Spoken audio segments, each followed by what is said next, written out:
It was also known in Germany as the Widowmaker, but that was not the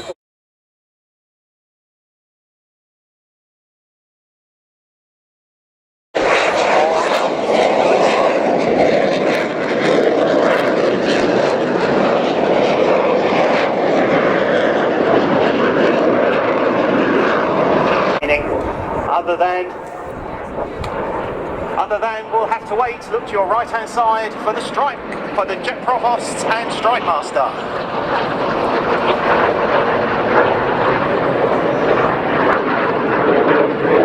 So again, one of our anniversary themes, an incredible 65 years of the Jet Provost.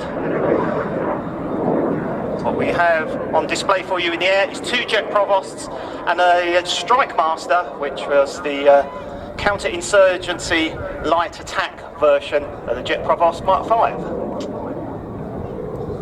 And hopefully you've had a walk around some of the aircraft we have on the ground. If my memory serves me right, we have 5 other Jet Provosts in there and also a Piston Provost.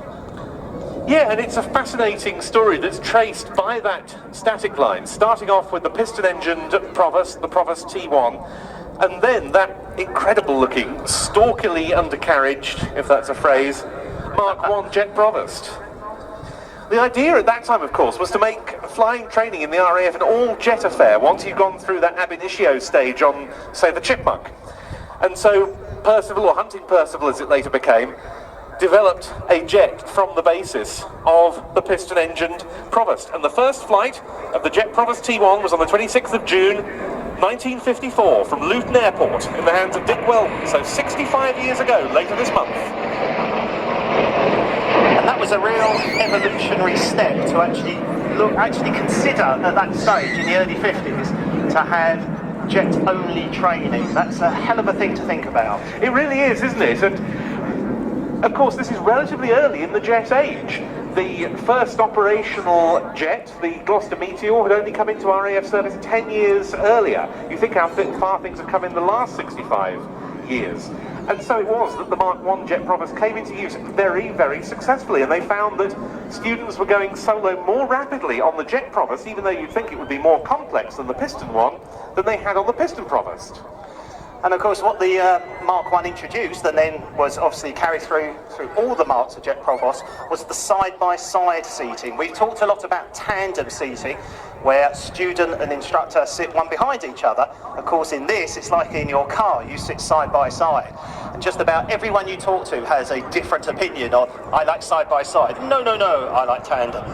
Yeah, one former Jet Provost instructor I spoke to a couple of years ago, Paul Warren Wilson, who heads up plain sailing with their Catalina flying boat at Duxford. He said he liked side by side, and he very much liked the Jet Provost. Some people say it was rather underpowered, but he said the performance was fine. Quite a lot of grass airfields, particularly as relief landing grounds at the times, and they could give a few problems with the quite flimsy-looking undercarriage in terms of breakages. So they went then on the Mark III, which we're going to be seeing shortly, for a more conventional, much shorter arrangement. Time, and they strengthened the wings and gave it the tip tanks, which we can see on this. This is the Mark III in front of us. And And this is a really nice one to have in a flying display. It dates from 1961, and during its time with the Central Flying School, it operated with their aerobatic team, the Red Pelicans, and it's been put back into the colours of that team, which was one of so many RAF teams with the Jet Provost. Yes, I have a very, well, 5 minutes research threw up about 20 different teams, but the Redskins that then became the Red Pelicans, the Gin 4, the Blades, that sounds familiar. Yes. The Vipers, and then also of course Team Viper, just what, 10 years or so ago. Strikemaster, yes. The Gemini pair, the Swords, the Magistrates, the Macaws, and the Lincolnshire Poachers. And they flew the Mark 1.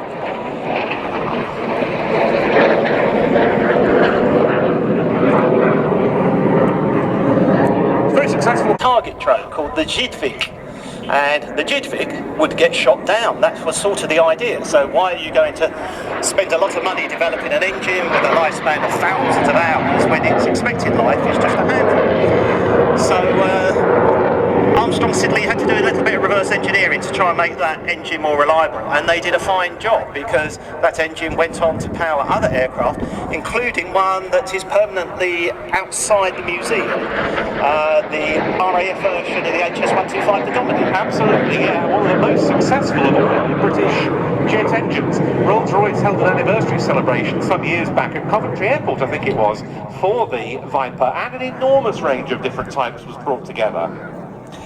British Aircraft Corporation absorbed Hunting Aircraft in 1960, and they developed the one we now got in front of us, the Jet Provost T5. And the big difference here, apart from another uprated Viper engine, a pressurised cockpit to enable them to train at higher altitudes. They strengthened the wings as well, and the RAF bought 110 of these.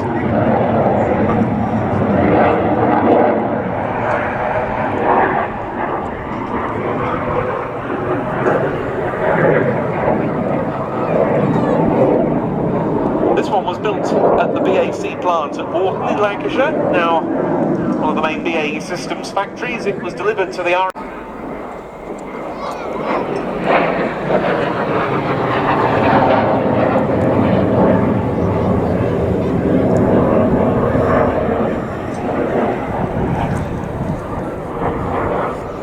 So when the Jet Provost finally left RAF service back in 1993, the aircraft that replaced it was of course the Tucano, which we were lucky enough to enjoy a display an hour and a half or so. So the exhaust gases themselves providing the thrust. There's a kind of impeller blade system in the jet E-flux. The corporation saw the potential to create a dedicated light attack version, which they would sell to countries that couldn't afford to buy or operate more complex military jets. So they strengthened the airframe, gave it extra armour protection, again uprated the Viper engine, and crucially added underwing weapons hardpoints.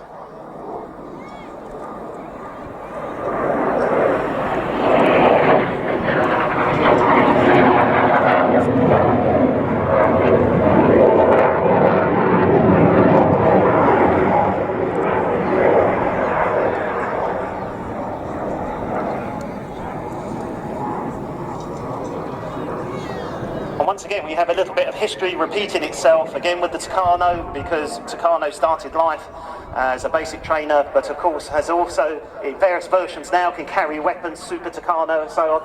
It's still a very important military role, this kind of counterinsurgency, maybe slow flying above a battlefield with not necessarily a particularly heavily armed aircraft, but an aircraft that can do some damage if it has to.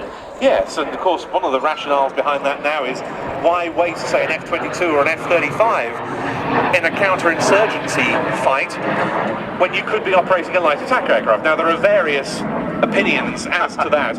Of course in this case it was countries that at that time wouldn't have been able to afford a high-end fighter. Saudi Arabia, that's no longer the case. They were particularly with Oman. And there's the JP3 in once again.